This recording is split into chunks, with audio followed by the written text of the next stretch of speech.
Paulo Matotti com a gente depois de um fim de semana daqueles, hein? Teve pra tudo quanto é gosto, hein, Paloma? Boa tarde. Agitado, conforme a gente adora, né? Boa tarde pra você, Débora, Fábio, pra quem nos ouve neste momento, pra quem nos assiste também pelo YouTube. Ontem estive no Morumbi, eu adoro ir ao estádio, né? E realmente é muito gostoso acompanhar uma partida do Morumbi, mas vou fazer algumas observações aqui também ao longo da coluna do nosso papo de hoje. Começando falando do jogo mesmo, dentro de campo, o Palmeiras começou melhor, mas o São Paulo buscava muito o jogo e ao mesmo tempo não conseguia chegar no gol. Mesmo assim, né, o tricolor saiu na frente, numa saída errada de bola do Everton, mais um erro do Everton nos últimos tempos. Alisson 1-0 para o tricolor. Aí o São Paulo passou a gostar mais, a entrar mais no jogo, que ficou bem disputado. Um segundo tempo também bem movimentado, bastante movimentação, muita disputa, né? E aí, destaque para as polêmicas também do jogo e muita reclamação dos São Paulinos. Vamos a elas então. Primeiro lance, Richard Rios na falta no Pablo Maia, violentíssima. Tinha que ser expulso ali, acho que não tem muito o que discutir, né, Fábio? Nenhuma. Pra mim, esse é o lance mais claro, mais objetivo. Erro grosseiro da arbitragem, erro grosseiro do VAR. Era lance de expulsão, mas sem pensar muito. Exatamente. E o gol não invalida o que o Rios fez. Não. Né? Não tá escrito em lugar nenhum que você não tem que expulsar porque saiu o gol, né? Exatamente, isso. Ele entrou de maneira muito imprudente ali. É isso mesmo. Depois o pênalti marcado quando o Rafael acertou o Murilo ao sair, né, para defesa, o soco ali que acabou pegando nele. E aí, na minha opinião, um pênalti bem marcado também, uma saída meio imprudente, né, meio irresponsável do goleiro de São Paulo. Né? Eu acho que esse aí eu acho subjetivo, dá pra marcar, dá pra não marcar, tudo ok, o VAR chamou e vamos nessa. Tá certo. E aí, o pênalti do Piquerez em cima do Luciano, que o VAR recomendou marcar, mas não convenceu ali o árbitro. E ali, na minha opinião, também um pênalti claro. E aí, sim, o São Paulo bem prejudicado, especialmente também por esse lance. Talvez ali no momento do jogo, ok, não viu muito rápido, né? Tudo acontece de forma muito rápida, mas existe o recurso do vídeo justamente para isso. E aí eu não entendo mais o que falta fazer para a gente adquirir um padrão de qualidade bom para que o árbitro, o VAR seja mesmo um recurso, né, Fábio? Ali foi a interpretação pura do árbitro, né? Porque a árbitra de vídeo chamou. Ela identificou ali o toque que houve do Piquerez na perna do Luciano. E o árbitro viu que houve o toque. É claro pela imagem. Aliás, aquele toque na perna do Luciano é mais claro do que a situação do Rafael, que realmente acertou a cabeça do Murilo. Sim. Mas até agora não tem uma imagem que prove que ele não tocou também na bola. Mas por isso que eu digo que é subjetivo, né? Ele usou uma força ali excessiva, o árbitro optou por marcar o pênalti. Se marcou aquele, pra mim, teria de ter marcado o outro, que foi mais evidente. Concordo, perfeito. Da parte tática, o Carpini foi bem diante dos problemas que tinha ali pro jogo, né? Sem o Caleri suspenso, o Wellington Rato também fora. Então ele mostrou que tem boas opções para variar esse time do São Paulo taticamente. Foi com 3 zagueiros, na frente o Ferreirinho, o Luciano e o Lucas um pouquinho mais recuado, os laterais avançando mais. Então o São Paulo poderia ter saído com a vitória, não deu, mas vê boas possibilidades nesse time, nesse elenco tricolor. E aí, quando a gente fala de elenco forte, né, vale pro Palmeiras também, porque ontem os que entraram ao longo do jogo, as mexidas do Abel também entraram muito bem e o Abel pode dar mais tempo de jogo para esses jogadores que foram a campo ontem ao longo da partida. Foram boas alternativas pro Abel. Com o empate, o São Paulo se manteve na liderança do grupo D, mas ainda não está classificado. O São Paulo enfrenta o Ituano em Itu, já o Palmeiras recebe o Botafogo de São Paulo, Botafogo de Ribeirão Preto, em Barueri. Bom, vamos lá. Algumas considerações aqui sobre o jogo, né? A história de não liberar a sala de coletiva para o time visitante é uma atitude muito pequena do São Paulo. Assim, lamentável, né? Se aconteceu no estádio do Palmeiras, como foi dito e depois não confirmado, porque já tem circulando, faz muito tempo que eu não vou cobrir jogos, né? Porque nós jornalistas, a gente que vive muito nesse ambiente do futebol sabe que o espaço para a equipe visitante é muito ruim. Nossa. Isso assim, em qualquer estádio. Eu me lembro, não sei como tá, repito, como está hoje na Vila Belmiro, mas na Vila Belmiro, meu Deus do céu. Aquilo era insalubre, né? Exato. Hoje melhorou muito, mas era Subsolo insalubre. ali era terrível. Você atravessava, você lembra? Você atravessava um túnel que passava por baixo do campo.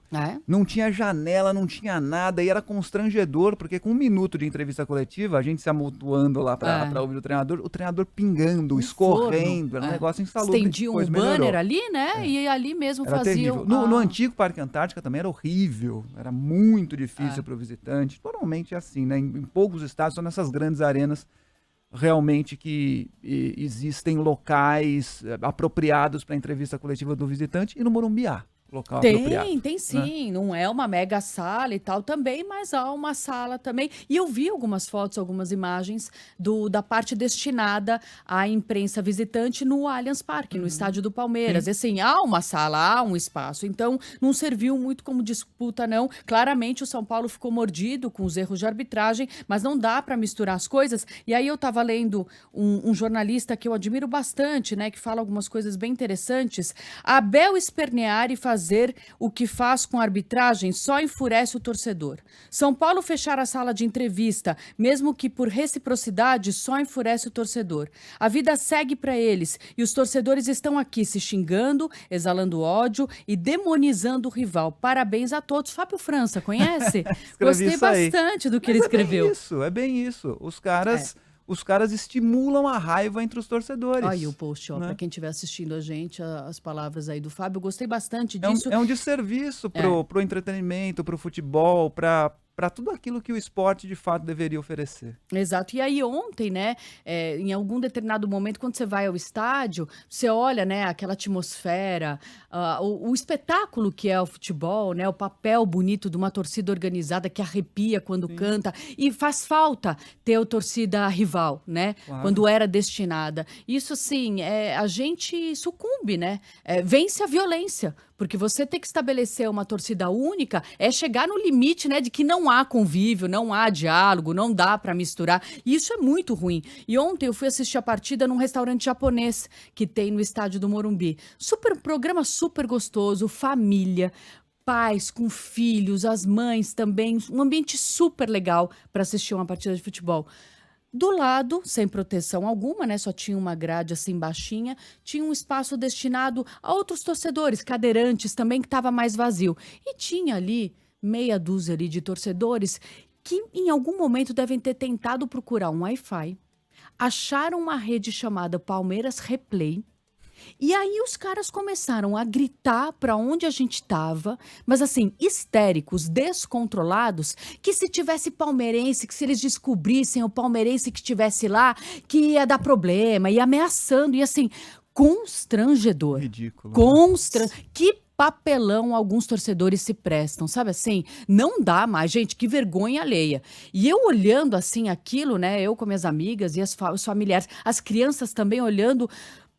Ficou tão feio aquilo, porque assim, não necessariamente poderia ser um torcedor com Wi-Fi, poderia ser alguma rede de diretoria, de funcionários, né? Ou mesmo ali da estrutura do Palmeiras, que há uma estrutura... O camarote para diretoria, tem ali também. E mesmo se fosse, né? Exata... Às vezes você tem alguém que está acompanhando um torcedor, tá na sua família, é lógico, as exato, pessoas precisam conviver. Ai, olha, que papelão constrangedor. Então, assim, passa do ponto, sabe? A gente precisa se policiar quanto a isso, sabe? Se autoavaliar, porque não dá para ficar dando chilique histérico desse por causa de um Wi-Fi, por algum torcedor que eventualmente estivesse por ali. No mais, o jogo foi muito bom, gostei, tirando as polêmicas da Olha quem tá atrás de você fazendo careta, dando um tchauzinho. Denilson passou ali no corredor, para quem tá só no rádio, parou atrás da Paloma no vidro. Agora ele deu um tchauzinho. Esse eu gosto desse cara, viu? Mas é isso, no mais, aí dos outros Corinthians desclassificado, nenhuma novidade, né? Paga aí por um início péssimo de temporada. Aliás, antes de a gente falar bem rápido a respeito do Campeonato Carioca, que dá tempo também, aliás, teve clássico na tela da Band, né? Esse regulamento esdrúxulo do Campeonato Paulista é patético, né? O regulamento do Campeonato Paulista, não é que eles erraram nesse ano, esse regulamento tá assim já tem anos e anos. A Portuguesa tem 10 pontos, já está classificada para a próxima fase. E você ressaltou aí, São Paulo com 19, Novo Horizontino com 19, São Bernardo com 18 ainda não. Vai explicar para alguém que existe esse regulamento no Campeonato Paulista, não tinha percebido isso, que loucura! Nossa Senhora! É bizarro, é patético.